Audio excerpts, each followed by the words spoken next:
دیا کہ اے میرے بندے زکریا، یہ میں چھوٹی بچی تمہیں پرورش کے طور پہ دے رہا ہوں، اس کی دیکھ بھال تو نے کرنی ہے۔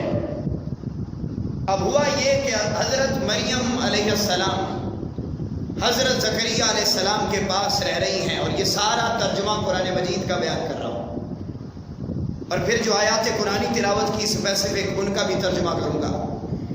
اللہ رب العزت نے فرمایا ہے میرے بندے، تیری پرورش میں مریم علیہ السلام کو دے رہا ہوں، آپ نے ان کی دیکھ بھال کرنی ہے۔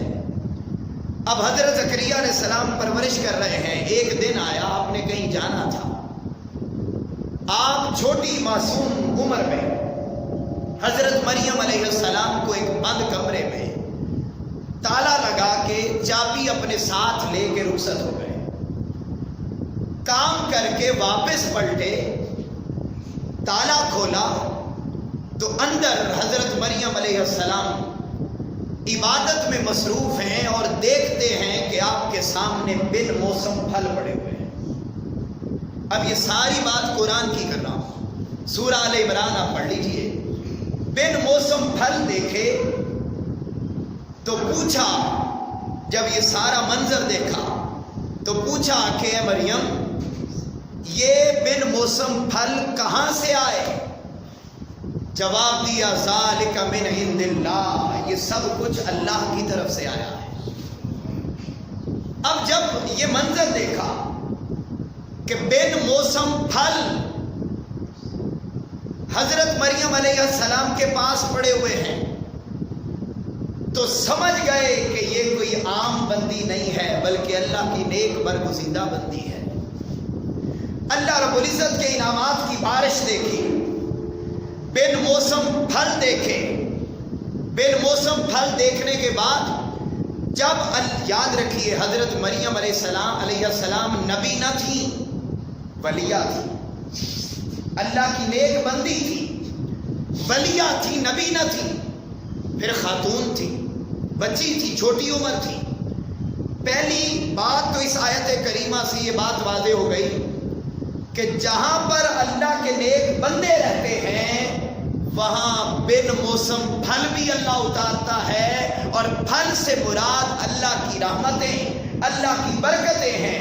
پہلا نقطہ یہ سمجھ میں آیا کہ جہاں پر اللہ کے نبی ہوں وہاں پر تو انعامات اترتے ہی ہیں، وہاں پر تو اس کی برکتیں ہوا ہی کرتی ہیں، مگر جہاں پر اللہ کے ولی موجود ہوں وہاں پر بھی اللہ اپنی نوازشات اور انعامات اتارتا رہتا ہے۔ پھر آگے دیکھیے جو میں نے آیت کریمہ تلاوت کی، جب اللہ رب العزت کے یہ انعامات اللہ کی ولیہ پر حضرت زکریا علیہ السلام نے دیکھے نا تو وہیں کھڑے کھڑے دعا کر دی۔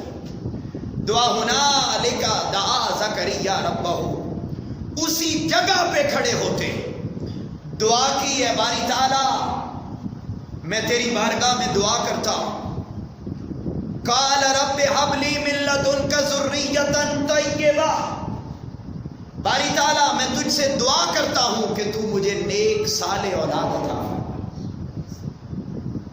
جب آپ نے یہ دعا کی، انک انت سمیع الدعاء، بے شک باری تعالیٰ تو سننے والا ہے، دعاؤں کو پورا کرنے والا ہے۔ جب یہ دعا کر لی، اب دعا کی، باری تعالیٰ تیرے انعامات اللہ کے اس ولیہ کی جگہ پہ اتر رہے ہیں۔ باری تعالیٰ جس طرح تو نے اپنی نیک بندی کو بن موسم پھل عطا کر دیا ہے، باری تعالیٰ مجھے بھی اولاد کا پھل عطا فرما۔ یہاں سے دوسری بات جو پتہ چلی وہ یہ کہ حضرت زکریا علیہ السلام نے اللہ کے ولیہ کے در پہ کھڑے ہو کر دعا کی، باری تعالیٰ میں اس جگہ کے وسیلہ سے، جس جگہ پر تیرے انعامات اتر رہے ہیں، جس جگہ پر تیری نیک ولیہ بندی رہتی ہے، باری تعالیٰ میں اس پاک جگہ کے صدقے سے تجھ سے دعا کرتا ہوں، باری تعالیٰ اس پاک جگہ کے صدقے سے مجھے اولاد کی نعمت عطا فرما۔ تو پتہ چلا کہ اولیاء کرام کے درباروں پہ جا کر موجود ہوں اور جہاں پر اللہ رب العزت کے انعامات ان کی موجودگی کی وجہ سے اتر رہے ہوں، ان جگہ پر جا کر ان جگہوں کے وسیلے سے اللہ سے دعا کرنا، یہ حضرت زکریا علیہ السلام کی سنت ہے۔ اور پھر ہوا یہ، فرمایا فنادت الملائکہ، ابھی آپ نے دعا کی کہ باری تعالیٰ مجھے اس جگہ کے صدقے سے مجھے اولاد کی نعمت عطا فرما، سورہ آل عمران ہے، مجھے جگہ عطا، مجھے اولاد عطا فرما۔ فرمایا ابھی وہیں کھڑے تھے، فرشتے نے ندا دی، فنادت الملائکہ، اسی لمحے فرشتے نے آواز دی، وہو قائم یصلی فی المحراب، ابھی آپ دعا کر رہے تھے کھڑے ہوئے، ابھی آپ دعا کر کے پیچھے بھی نہ ہٹے تھے کہ اللہ رب العزت کے فرشتے نے آواز دی، ان اللہ یبشرک بیحییٰ، اللہ رب العزت جھوکے ہیں میرے بندے۔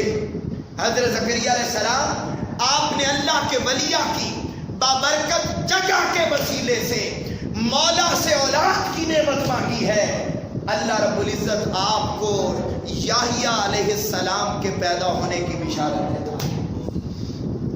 یہاں سے تیسرا نقطہ یہ سمجھ میں آیا، پہلا نقطہ یہ پتا چلا، میں پھر ریپیٹ کر رہا ہوں تاکہ یاد کر لیں، پہلا نقطہ یہ سمجھ آیا کہ جہاں اللہ والے ہوتے ہیں وہاں اللہ کے انعامات اترتے ہیں۔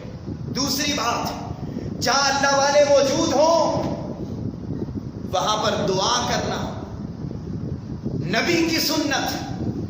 اور تیسری بات یہ پتہ چلی کہ اللہ ہر ایک کی سنتا ہے، ہر جگہ سے سنتا ہے، پتہ نہیں کئیوں کی سنتا ہے۔ ہم ہر نماز کے بعد دعا کرتے ہیں، کئی دعائیں قبول ہوتی ہیں اور کئی دعائیں قبول نہیں ہوتی، اللہ محفوظ کر کے رکھ لیتا ہے، قیامت کے دن اللہ ان کا اجر عطا کرے گا۔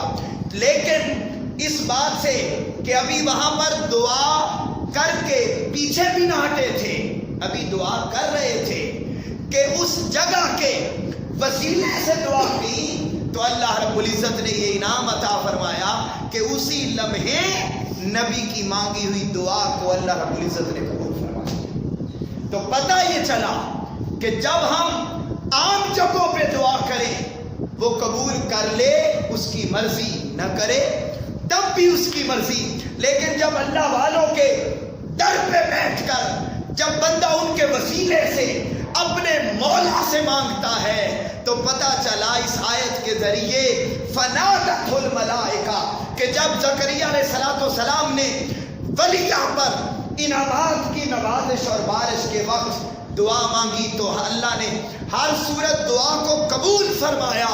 بالکل اسی طرح اگر بندہ مومن اللہ کے ولیوں کی نسبت اور واسطے اور وسیلے سے دعا فرمائے گا وہ کبھی رد نہیں ہوگی، اللہ رب العزت اسے ہر صورت قبول فرمائے گا۔ معزز حاضرین، یہ تو ایک بات ہو گئی، آگے چلتے ہیں۔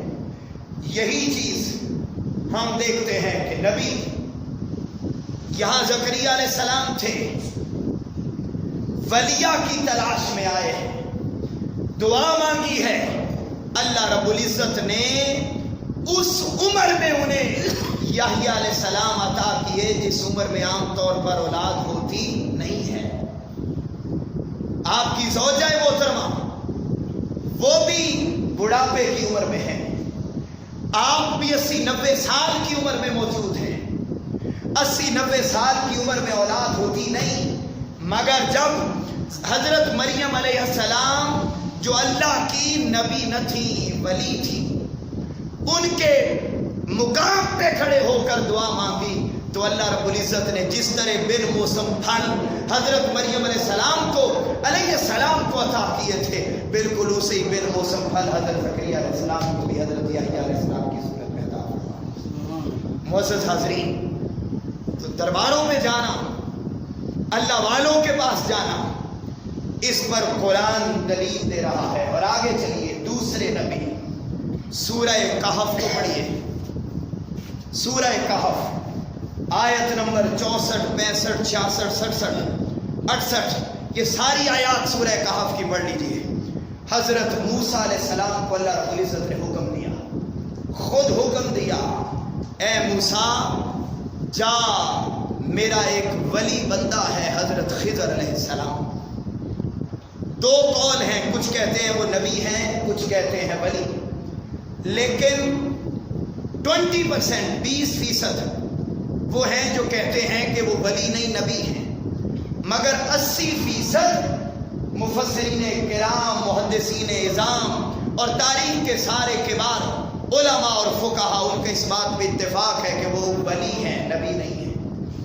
حضرت خضر علیہ السلام اللہ رب العزت کے حکم سے حضرت موسیٰ علیہ السلام نے حضرت یوشع بن نون کو ساتھ لیا. بولیے کس کو ساتھ لیا؟ حضرت یوشع بن نون، ان کے خادم ہیں، انہیں ساتھ لیا. اللہ نے حکم دیا میرے ولی بندے کی تلاش میں نکلے.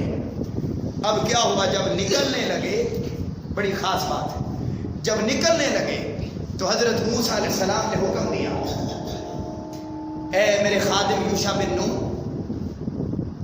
لمبا سفر ہے، اس طرح کرو کہ مچھلی تر لو، مچھلی بنا لو، اس کا سالن بنا لو، رستے میں جہاں کہیں بھوک لگے گی وہاں کھا لیں گے. حضرت یوشع بن نون نے مچھلی کا سالن بنایا. قرآن یہ سارا ترجمہ بول رہا ہوں، آیات میں نے بتا دی سورہ کہف کی 64-65، یہ ساری آگے 4-5 آیات. فرمایا مچھلی کا سالن بنا لیا، ساتھ لے لیا، چل پڑے. رستے میں ایک مقام آیا، فلما بلغا مجمع بینہما نسیا حوتہما فاتخذ سبیلہ فی البحر سربا. حضرت یوشع بن نون نے مچھلی کا سالن لے لیا. اب حضرت موسیٰ علیہ السلام اور حضرت یوشع بن نون دونوں چل پڑے ہیں. جا کدھر رہے ہیں؟ ولی کی تلاش میں.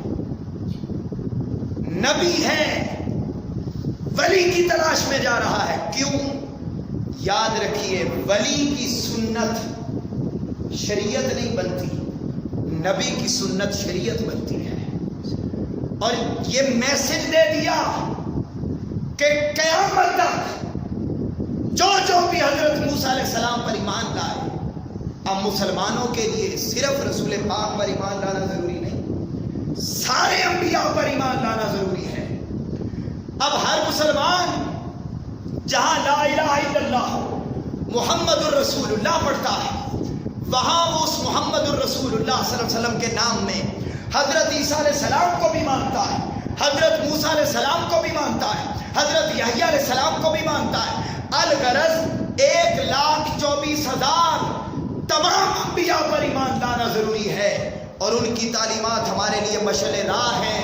فرما دیا اللہ رب العزت نے قرآن میں یہ بیان کر کے کہ جس طرح حضرت موسیٰ علیہ السلام ولی کی تلاش میں جا رہے ہیں، اس لیے جا رہے ہیں تاکہ قیامت تک آنے والے مسلمانوں کے لیے یہ بات شریعت کے طور پہ سامنے آ جائے کہ ولیوں کی تلاش میں جانا انبیاء کرام کی سنت ہے. اللہ نے اچھا کیا ہوا؟ اب جب چل پڑے، رستے میں ایک مقام آیا جہاں دو دریا آپس میں ملتے تھے، دو دریا آپس میں ملتے تھے. اس مقام پہ پہنچے، مچھلی زندہ ہو کے، اب دیکھیے سالن بن گیا نا. یہ قرآن بول رہا ہوں میں، کوئی کہانی کتاب کی پڑھ نہیں رہا. بھنی ہوئی مچھلی، پکی ہوئی مچھلی. فرمایا جب اس دو دریاؤں کے مقام پر جہاں دو دریا آپس میں ملتے تھے، اس مقام پہ پہنچے، مچھلی بھنی ہوئی مچھلی، سالن بنا ہوا، وہ ہنڈیا سے نکلی، برتن سے نکلی اور زندہ ہو کے سرنگ بنا کے دریا میں چلی گئی. اب یہ واقعہ حضرت یوشع بن نون کو تو پتہ چل گیا، لیکن انہوں نے اس کا ذکر حضرت موسیٰ علیہ السلام سے نہ کیا. سفر جاری رہا، آگے پہنچے تو بھوک لگ گئی. حضرت موسیٰ علیہ السلام نے کہا یوشع بن نون کھا لاؤ، سفر بہت کر لیا ہے، بھوک لگ گئی ہے، گرمی ہے، آئیں لائیں کھانا کھائیں. عرض کرنے لگے قال ارأیت اذ آوینا الی الصخرۃ فإنی نسیت الحوت وما انسانیہ الا الشیطان ان اذکرہ واتخذ سبیلہ فی البحر عجبا. بول اٹھے حضرت یوشع بن نون عرض کرنے لگے حضرت موسیٰ علیہ السلام وہ آپ کو یاد ہے رستے میں جہاں دو دریا آپس میں ملے تھے وہ جو میں مچھلی سالن بنا کے ساتھ لے کے نکلا تھا جب ہم اس جگہ پہ پہنچے تھے جہاں دو دریا آپس میں مل رہے تھے وہ مچھلی وہاں نا زندہ ہو کے وہ دریا میں چلی گئی تھی. موسیٰ علیہ السلام میں آپ کو بتانا بھول گیا, میں آپ کو بتا نہیں سکا, وہ تو سالن وہاں وہ تو مچھلی دریا میں چلی گئی ہے. حضرت موسیٰ علیہ السلام نے فرمایا قال ذالک ما کنا نبغی فارتد علی آثارہما قصصا. اے یوشع بن نون, ہم جن قدموں پہ چل چل کر یہاں تک پہنچے ہیں انہی قدموں کے نشانوں پہ واپس پلٹ جاؤ. وہی مقام ہے جس مقام پر مچھلی مردہ مچھلی زندہ ہو کے دریا میں چلی گئی ہے, وہ وہی مقام ہے جہاں خضر علیہ السلام رہتے ہیں. کیونکہ اللہ کے ولیوں کی یہ علامت ہوا کرتی ہے کہ جو کوئی چیز بھی ان کی مجلس میں آ جائے اللہ رب العزت اسے زندگی عطا فرما دیتا ہے. اللہ رب العزت مردہ دلوں کو, اللہ کے ولیوں کی مجلس میں بیٹھ جائے بندہ تو مردہ دلوں کو زندگی عطا فرما دیتا ہے, مردہ روحوں کو زندگی عطا فرماتا ہے. فرمایا حضرت یوشع بن نون اور حضرت موسیٰ علیہ السلام انہی قدموں پہ پلٹ کر واپس پہنچے. فوجدا عبدا من عبادنا, جب وہاں اسی مقام پہ پہنچے جہاں مچھلی مردہ مچھلی زندہ ہو کے دریا میں چلی گئی تھی, فرمایا جب وہاں پہنچے فوجدا عبدا من عبادنا, وہاں پہنچے تو انہیں حضرت خضر علیہ السلام سے ملاقات ہو گئی تھی. معزز حاضرین, حضرت زکریا علیہ السلام حضرت مریم علیہ السلام ولی کی جگہ پہ کھڑے ہو کے مولا سے دعا کر رہے ہیں. حضرت موسیٰ علیہ السلام حضرت یوشع بن نون کو ساتھ لے کر ولی کی تلاش میں جا رہے ہیں. اور میں نے پچھلے جمعۃ المبارک کے موقع پر احادیث بیان کی تھی, مگر آج اس کے ساتھ اسلامی تاریخ کا بھی کچھ خاکہ اور حصہ آپ کے سامنے رکھنا چاہتا ہوں. معزز حاضرین, ہم دیکھتے ہیں بڑے بڑے نام ہوئے اسلامی تاریخ میں جن کے بغیر اسلام اگر یہ شخصیات نہ ہوتی تو ہمارے تک نہ پہنچتی. یہ تو انبیاء کا طریقہ تھا, آقا علیہ الصلوۃ والسلام کا بھی یہی طریقہ تھا. ہم بعد میں دیکھتے ہیں سب سے بڑا نام امام اعظم ابو حنیفہ, جن کی آمد کی خوشخبری آقا علیہ الصلوۃ والسلام نے اپنی حیات مبارکہ میں عطا فرمائی تھی کہ میری امت میں ایک عظیم انسان پیدا ہوگا. حضرت امام اعظم ابو حنیفہ بغداد میں بیٹھ کر علم پڑھاتے. خدا کی قسم امام اعظم ابو حنیفہ کبھی امام اعظم ابو حنیفہ نہ بنتے اگر وہ ولیوں کے قدموں کے ساتھ میں جڑے ہوتے. کن کے پاس جاتے تھے؟ دریائے دجلہ کے کنارے پر بیٹھے بہلول مجذوب کے قدموں میں جا کے بیٹھتے تھے. علم میں اعلیٰ مقام, مگر انہیں معلوم تھا کہ فقط علم بندے کو شریعت کی خبر تو دے سکتا ہے, شریعت والے کی خبر نہیں دے سکتا. شریعت والے کی خبر ولی دیتے ہیں, اور وہ حضرت امام اعظم ابو حنیفہ بہلول مجذوب کے قدموں میں جا کے بیٹھتے تھے. وہ کون مجذوب؟ بہلول مجذوب کا مقام کیا تھا؟ خلیفہ ہارون الرشید کی بات یاد آ گئی. خلیفہ ہارون الرشید, اس کی زوجہ دریائے دجلہ کے کنارے سفر کر رہی تھی. اچانک بہلول مجذوب پہ نظر پڑ گئی اچانک. تو چلی گئی پاس, دیکھا کہ مٹی کے گھروندے پاؤں رکھ کے نا, پاؤں ریت میں تو گھروندے بنا رہے ہیں بہلول مجذوب. کہا, پوچھا, خلیفہ ہارون الرشید کی وائف نے پوچھا, اے بہلول مجذوب کیا کر رہے ہو؟ جواب دیا, میں جنت میں گھر بنا رہا ہوں. کیا کہا؟ میں جنت میں گھر بنا رہا ہوں. انہوں نے کہا کتنے کا دیتے ہو جنت میں گھر؟ فرمایا 10 درہم کا، 10 درہم کا دیتا ہوں۔ اچھا یہ لو 10 درہم۔ آپ نے گھر بنایا، پاؤں رکھ کے گھروندہ بنایا، گرا دیا، فرمایا جاؤ زبیدہ خاتون جاؤ، چلی جاؤ، اللہ نے تمہیں جنت میں گھر الاٹ کر دیا ہے۔ گھر پہنچی، جا کے یہ بات ساری خلیفہ ہارون الرشید کو بتائی کہ آج بہلول مجذوب سے میں جنت میں اپنا گھر لے آئی۔ انہوں نے مذاق اڑایا کہ اس طرح جنت میں گھر ملتے، یہ کیا ہوئی بات؟ لو جی رات سونے کا وقت آ گیا، سو گئے۔ جب سو گئے تو خلیفہ ہارون الرشید نے دیکھا کہ جنت آنکھوں کے سامنے ہے، جنت آنکھوں کے سامنے ہے، سامنے گھر ہے، گھر کے اوپر زبیدہ خاتون کا نام بھی لکھا ہوا ہے۔ گھر میں داخل ہونے لگا، فرشتوں نے کہا، فرشتوں نے کہا ہارون الرشید یہ تمہارا گھر نہیں ہے، یہ زبیدہ خاتون کا ہے، وہی اس کے اندر داخل ہوگی، یہ تمہارا اپنا ملک نہیں ہے، وہاں تم اس کے کمرے میں جا سکتے ہو، یہاں وہی جائے گا جس کو بہلول مجذوب گھر جنت میں الاٹ کر دے گا، الاٹ کر دے گا۔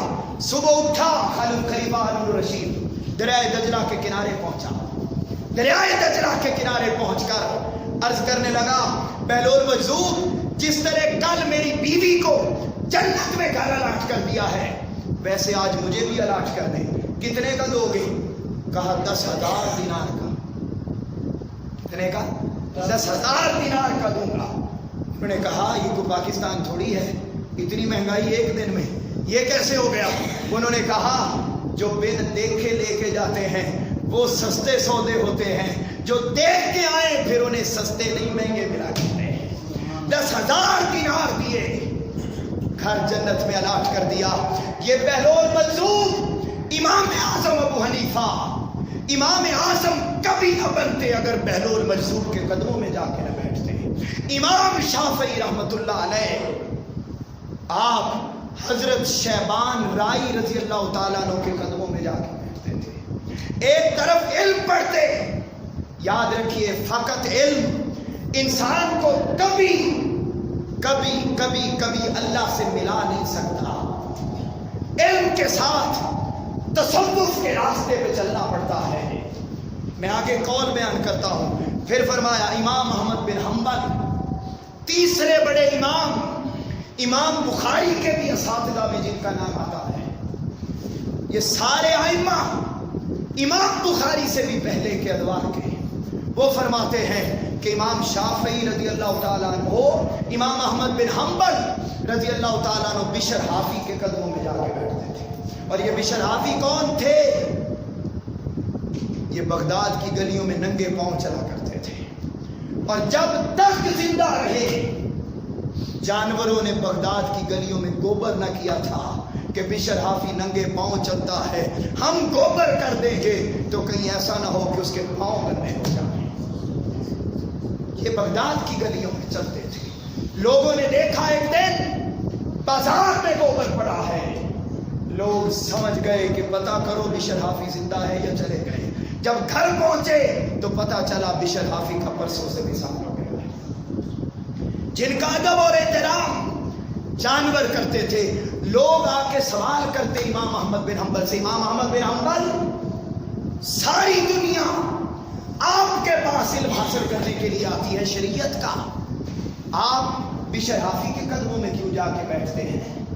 جواب دیتے تھے ہاں شریعت کا علم میں زیادہ جانتا ہوں، شریعت والے کا علم بشر حافی زیادہ جانتا ہے۔ یہ میں تاریخ بتا رہا ہوں۔ اور جب لوگ سارے اٹھ کے چلے جاتے، امام احمد بن حنبل سارے لوگ چلے جاتے، سائڈ پہ کان میں جا کے کہتے بشر حافی کوئی یار کی بات ہی سنا دے، کوئی یار کی بات ہی سنا دے۔ راز و نیاز کی باتیں ہوتی تھیں۔ ہر امام جو بڑے مقام پہ پہنچا اللہ کے ولیوں کے قدموں میں جاتا۔ چوتھے بڑے امام اسلام کی تاریخ ہے امام مالک، وہ فرماتے ہیں من تفقہ ولم یتصوف فقد تفسق، فرماتے ہیں جس نے فقط علم پڑھا اور اللہ کے ولیوں کے قدموں کے ساتھ نہ جڑا وہ فاسق اور فاجر ہو گیا۔ اور پھر فرمایا جس نے فقط ولیوں کی صحبت اختیار کی، تصوف کو سیکھا اور علم کو نہ سیکھا، فرمایا وہ زندیق ہو گیا۔ یعنی علم حاصل کرنا بھی ضروری ہے اور اللہ والوں کے پاس بیٹھنا بھی ضروری ہے۔ فرمایا جو فقط علم پڑھے، اللہ والوں سے نسبت نہ جوڑے، فرمایا وہ فاسق ہو گیا۔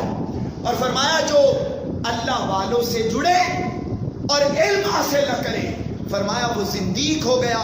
اور فرمایا جو جس نے دونوں نسبتوں کو اکٹھا کر لیا، حقیقت میں اسی نے اپنے مولا کو حاصل کیا، اس نے مولا کو حاصل کیا۔ معزز حاضرین، یہ اللہ کے ولی، وقت مختصر ہے، بڑے دھیان سے بات کو سنیے۔ یہ اولیاء کرام، قیامت کے دن ان کا مقام کیا ہوگا؟ حضرت عمر بن خطاب رضی اللہ تعالیٰ عنہ اس حدیث پاک کو بیان کرتے ہیں۔ ابو داؤد کی حدیث پاک نمبر 3527، نسائی شریف کی حدیث پاک 11236، میں نے آپ کو حوالے دے دیے۔ فرمایا یہ اللہ کے ولی جب قیامت کا دن آئے گا، ادھر انبیاء بیٹھے ہوں گے، ادھر شہداء بیٹھے ہوں گے، خدا کا عرش لگا ہوا ہے، تخت ہے، سامنے اونچے ٹیلوں پر سبز لباس پہنا کر نورانی چہروں کے ساتھ اللہ رب العزت اپنے نیک بندوں کو بٹھائے گا۔ نبی اور شہید اللہ سے پوچھیں گے باری تعالیٰ، یہ نہ تو نبی ہے نہ شہید ہے، ان کو تو نے ہم سے بھی اونچا درجہ عطا کر دیا، اتنا بلند درجہ کہ نبی اور رسول، حدیث پاک کے لفظ ہیں، انبیاء اور شہداء رشک کریں گے کہ باری تعالیٰ تو نے ان کو اتنا مقام عطا کیوں کر دیا۔ اللہ رب العزت کے صحابہ، تاجدار کائنات صلی اللہ علیہ وسلم کے صحابہ کرام نے رسول پاک سے پوچھا، یا رسول اللہ ان کو اتنا بلند مقام کیسے ملا؟ فرمایا یہ وہ لوگ ہوں گے جو دنیا میں رہ کر رشتہ داری کی وجہ سے نہیں، مال و دولت کی وجہ سے نہیں، بس اللہ کی رضا کی خاطر آپس میں ایک دوسرے سے محبت کرتے ہوں گے۔ ہم اللہ کے ولیوں کے پاس کسی دنیاوی غرض کے لیے نہیں جاتے، کسی مال و دولت کی طلب کے لیے نہیں جاتے، ہم تو صرف اس لیے جاتے ہیں اذا رؤوا ذکر اللہ، جب ان کے چہروں پہ نظر پڑتی ہے تو ہمیں خود خدا یاد آ جاتا ہے، یاد آ جاتا ہے۔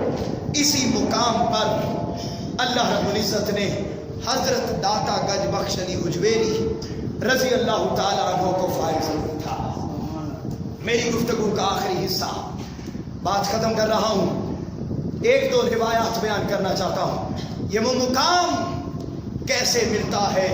معزز حاضرین، جب انسان نفس امارہ کی گھاٹی سے نکل کر اللہ کی عبادت کرنے کے بعد نفس لوامہ کو کراس کرتا ہے، نفس ملہمہ کو کراس کرتا ہے، نفس مطمئنہ میں داخل ہوتا ہے، نفس راضیہ میں داخل ہوتا ہے، نفس مردیہ میں داخل ہوتا ہے، اور جب یہ سارے مقامات عبادت کر کر کے، نفل ادا کر کر کے، خدا کی قرآن کی آیات کو تلاوت کرنے کے بعد جب یہ سارے مراحل طے کر جاتا ہے تو پھر اللہ رب العزت بندے کو اس مقام پہ فائز کرتا ہے کہ حضرت بابا فرید الدین گنج شکر رحمت اللہ علیہ فرماتے ہیں کہ میں نے 40 سال، کتنے سال؟